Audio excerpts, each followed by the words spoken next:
नमस्कार, मैं प्रियंका चांगल आपका स्वागत करती हूँ पीएन हिंदी क्लास में। आज हम पढ़ने जा रहे हैं वर्ण विचार से संबंधित कौन कौन से क्वेश्चन आते हैं, उनको हम आज सोल्व करेंगे। अब आप देखिए पहला क्वेश्चन कौन सा है।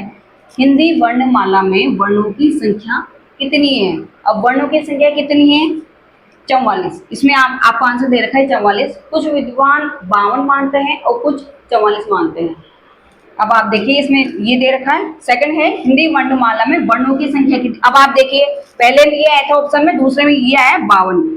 यदि आपके क्वेश्चन में दोनों ही ऑप्शन आ जाए तो आपको 52 वाला ही सही मान के चलना है। अगला देखिए, अगला है यदि नीचे का होठ काट दिया जाए तो किस वर्ण का उच्चारण नहीं होगा? अब किस वर्ण का उच्चारण नहीं होगा? देखिए आप ज ग ब द, तो हमारा उच्चारण नहीं होगा ब। आप ही बोल के देखिए। आगे देखते हैं हम। आपका नेक्स्ट क्वेश्चन है वर्ण कितने प्रकार के होते हैं? कितने प्रकार के होते हैं? वर्ण होते हैं हमारे 2 प्रकार के। कौन कौन से? स्वर और व्यंजन। अगला क्वेश्चन है मात्रा काल के आधार पर स्वर कितने प्रकार के होते हैं? कितने प्रकार के होते हैं स्वर हमारे? स्वर होते हैं हमारे 3 प्रकार के। कौन कौन से? ह्रस्व, दीर्घ और प्लुत। इसके बाद है जिन स्वरों के उच्चारण में तिगुना समय लगता है वे कहलाते हैं, क्या कहलाते हैं? वे कहलाते हैं आपके प्लुत। हमने इसकी पहले वाली वीडियो में आपको बताया था। ह्रस्व होता है जिनमें 1 मात्रा का समय लगता है, दीर्घ होता है जिनमें 2 मात्रा का समय लगता है और 3 मात्रा का समय किसमें लगता है? प्लुत में लगता है। अब आगे देखिए अयोगवाह वर्ण है। कौन से है? अंग, अह। अगला क्वेश्चन जिन स्वर के उच्चारण में मुख कम खुलता है वो क्या कहलाते हैं? वो कहलाते हैं आपके संवृत। निम्न में से स्पर्श व्यंजन नहीं है। अब कौन सा नहीं है? कौन सा नहीं है इनमें से? इनमें से आपका नहीं है ह। अगला है ठ वर्ण का सही वर्गीकरण कौन सा है? अब आप देखिए हमने पढ़ा था ये स्पर्श व्यंजन है, स्पर्श है, सभी में स्पर्श आ रहा है। दंते हैं, सभी में दंते आ रहा है। अब आपको देखना है कौन सा है। घोष है, सघोष है, अघोष है, कौन सा है? तो ये रहेगा आपका अघोष। हमने अघोष में आपको बताया था पंचम वर्ण जो है उसका पहला दूसरा लेना है, तो ये आ रहा है दूसरा वर्ण, तो ये हो जाएगा महाप्राण और अघोष। इसका आंसर आ जाएगा आपका स।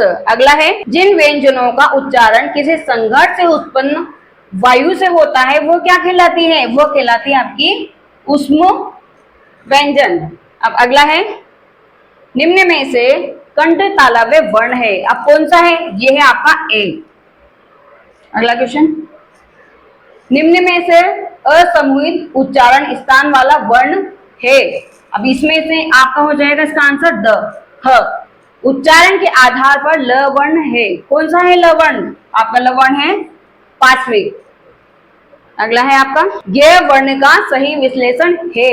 कौन सा है? हमने आपको उसको पहले वाले वीडियो में बताया था, तो इसमें आ जाएगा आपका य का ज और ने, ये हो जाएगा। अब आपको देखिए इसमें कंफ्यूजन क्या है, ये ज पूरा है, ने आधा है, तो आपको इसमें देखिए हलंत, ज में हलंत लगा हुआ है प्लस ने।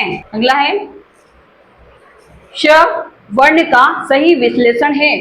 इसका कौन सा है सही विश्लेषण? इसका हो जाएगा आपका क और स। अगला क्वेश्चन निम्न में से करण नहीं है। अब करण कौन सा नहीं है?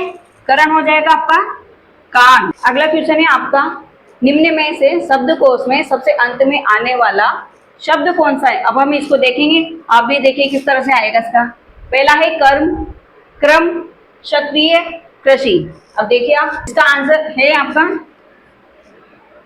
क्षत्रिय स। अब अगला क्वेश्चन है कैलाश शब्द में कुल कितनी ध्वनियां वर्णों का प्रयोग हुआ है? कैलाश शब्द में कितनी हुआ है? अब आप देखिए इसमें कौन कौन सी है। इसमें है क प्लस ए प्लस ल प्लस आ प्लस स प्लस क्या हो जाएगा आपका अ। अब आप देखिए कितनी है? 1 2 3 4 5 6, तो इसमें आ जाएगा आपका आंसर 6 द। अगला है आपका निम्न में से कंठे वर्ण कौन सा है? तो कंठे वर्ण कौन सा है आपका? ये हो जाएगा। यदि आपको हमारी ये वीडियो पसंद आई तो लाइक कीजिए, शेयर कीजिए, सब्सक्राइब कीजिए। आप उसके पहले वाला वीडियो यदि देखना है तो आप पीएन हिंदी क्लास में जाके यूट्यूब पे सर्च कर सकते हैं, तो आपको वहां मिल जाएगा। जी धन्यवाद।